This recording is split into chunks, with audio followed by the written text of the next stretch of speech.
So I believe it was Steve in his opening presentation touched on a number of different uses we could see for this vernal pool project. And it can be anywhere, and some good examples have come up in discussion today, anywhere from a town just wants to know where its potential vernal pool sites, or from very small scales up to community, state, and even regional basis. So what I'm going to focus on my talk today are potential applications at that larger scale, which as BJ mentioned is kind of the focus of the North Atlantic LCC. How do I mentioned the mouse. It's over here, I think. The mouse is BJ took me. I did, I stole it. Sorry. Okay. So I'm going to talk about one potential application of vernal pool results. Now granted, this would be kind of long term, assuming we have a more comprehensive data set, which is going to, we're not going to get there right away, but long term, potential use, looking at these bigger regional scale.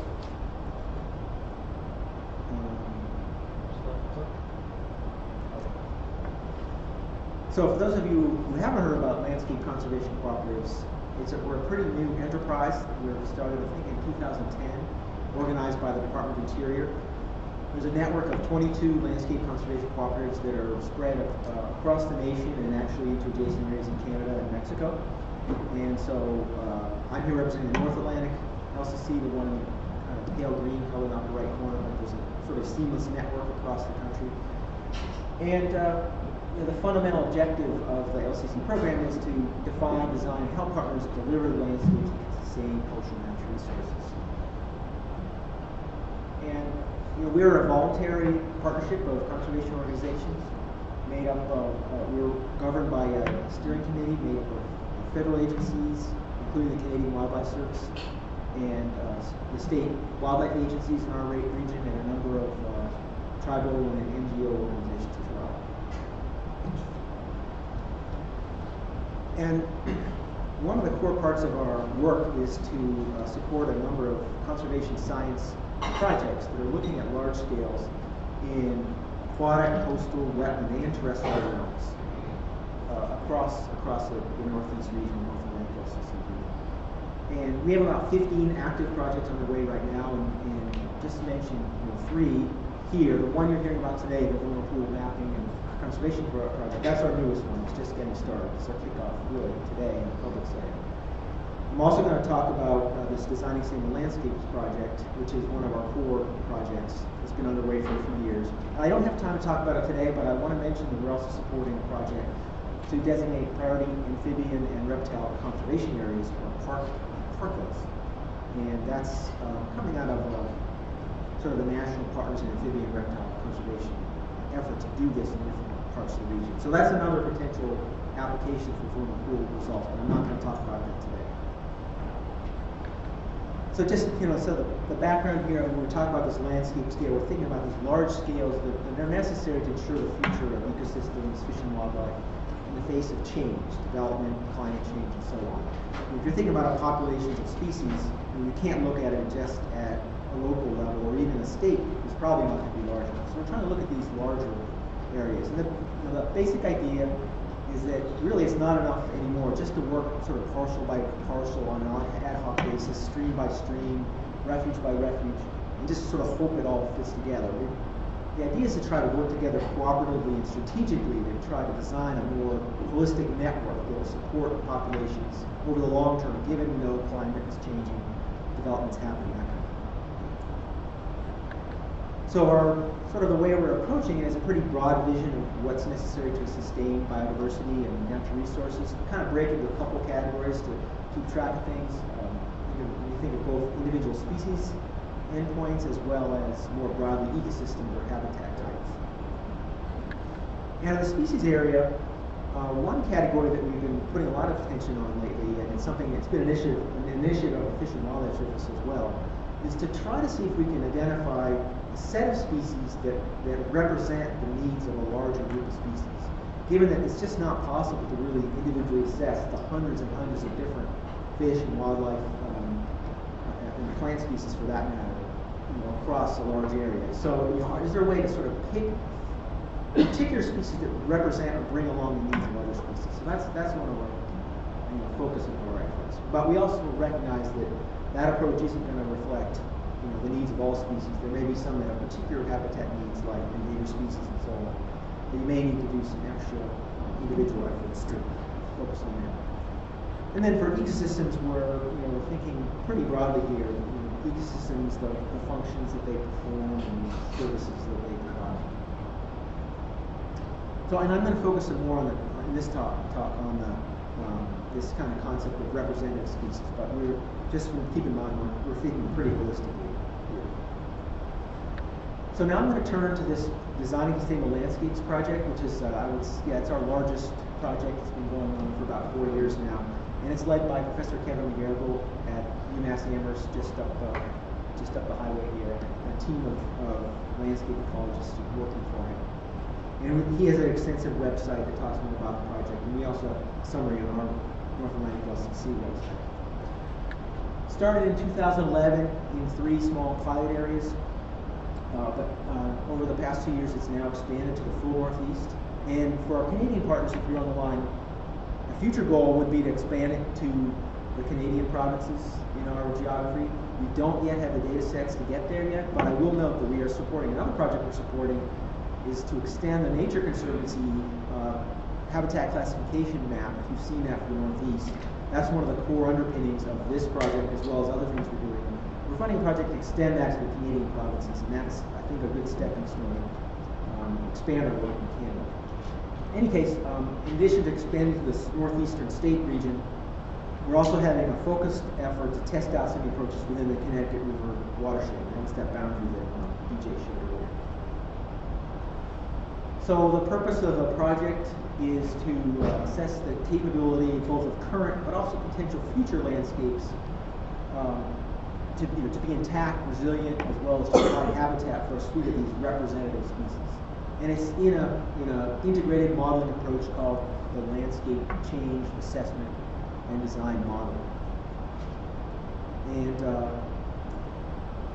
the approach of the landscape change model is looking at some major drivers of change that happen in the future, including urban growth or just basically development happening, also climate change and simulations of forest change. And the illustration on the right is just an example of how climate change is worked in here. But the 2 left figures are basically projections of current climate temperature, that's maximum summer temperature. And the right side are a couple different scenarios of what temperatures might be in 2080. You've seen the redder colors illustrating projected to be quite a bit warmer in that time frame. And so the idea is to use this modeling effort to then help make decisions on conservation priorities. Where conservation action should be taken, how much land ought to be conserved, where are good areas for restoration to improve resiliency in the future, how to manage lands. So part of this broader project, there's a focus on some of these surrogate or representative species. Just to give you an illustration of how it works, we've got different major ecosystem types, like here, deciduous forests, and we're using some different species with comprehensive models to try to get at what the habitat needs are for those species. In the case of deciduous forests, we have for mature forests, wood thrush is a species that we're focusing on. For younger forests, species like American woodcock and ruffed grouse. And then to get across the need to really conserve larger blocks of forest areas, that black bears, a species to kind of get at that need. And I'm not going to walk through all these, but this is just the set of the first 13 or so models that are going to be finished pretty soon this spring, representing different habitat types like spruce fir forests, forested wetlands, and so on. For those folks from VCE, besides for spruce fir forest, we're also going to be adding bicknail thrush a little bit later on as well. And we have a few reptiles that are part of the effort. Wood turtle is going to be one that's going to be completed soon. We get at not only streams, but also uplands around streams they use in their website. However, now you're probably wondering, where do vernal pools fit into this? Well, at this point, because there isn't very good information at the regional level to get at vernal pools, we're not able to tackle a couple of species that have been identified through some efforts with the Fish and Wildlife Service and others, potential representative species for these vernal pool habitats. And spotted salamander and wood frog would be the 2 that we'd like to start off the work on. But as yet, we just don't have enough information on vernal pools. We do have for individual states, but as BG said, we're trying to have regionally consistent approaches. So we're hoping that this vernal pool mapping effort, as it as it takes off, will allow us to use this information, incorporate these vernal pool species into this broader effort. So here's an example of one of the species, the first one that's complete for the Northeast region, and this was really a huge undertaking to actually develop a map like this for the entire region.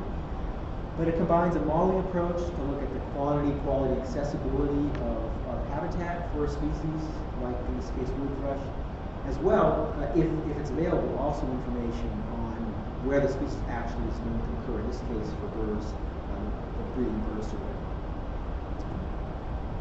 And this now is actually up on database where BJ just showed you. As we get more species completed, we'll be adding those here.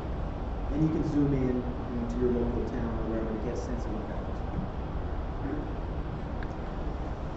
So these individual products, like individual species results, I think will be useful in the in and of themselves if that's a species, for instance, you want to get more information about or would like to conserve. But the idea really is to go much further than that, to try to put together these different data sources in a combined way to get at trying to design a landscape. That's kind of this idea of designing a landscape. How can we design a landscape to support these different features we care about? So, sort of those green tiles at the top are getting at the individual species that I talked about, these representative species, like potentially wood frog or spotted salamander, if we get to that point. Then a series of, for some of these rare species that we call unrepresented, species that are not picked up by these more wide-ranging representative species, potentially add those in. And then a whole separate module that I don't have time to talk about, but to look at ecological integrity, to take the Nature Conservancy's terrestrial resilience analysis and kind of combine all these things. It's not literally stacking them together, but you can imagine putting together this information about the different species and ecosystems and highlighting areas that are of highest conservation concern across the entire region. And then using that as kind of the core part of a conservation network and building from these core areas corridors and connections between them. So a more comprehensive conservation design. And we're testing this approach. We just kicked off this winter. And we're testing this approach with a group of partners in the Connecticut River watershed. So what's the point of doing all this? We really think that if we can maintain and increase an interconnected, resilient network of ecosystems, of lands and waterways, it's going to have a lot of benefits, not only for fish and wildlife populations, but also for clean water, flood control, storm protection, forest products, recreation, tourism, and general quality of life. That's kind of what we're aiming at with this designing sustainable landscapes and generally with a lot of our projects. So there I'd like to thank a lot of folks who are working on this. From the UMass team, besides Kevin Garable, Bill DeLuca has been the lead species modeler, but some of you may know Brad Compton. He's contributed a lot to this project, very active in it, a number of other folks. And then, from our team, besides BJ and myself, Maury Kellett, who's here today, is our geographer and GIS analyst, and has contributed a lot to this work.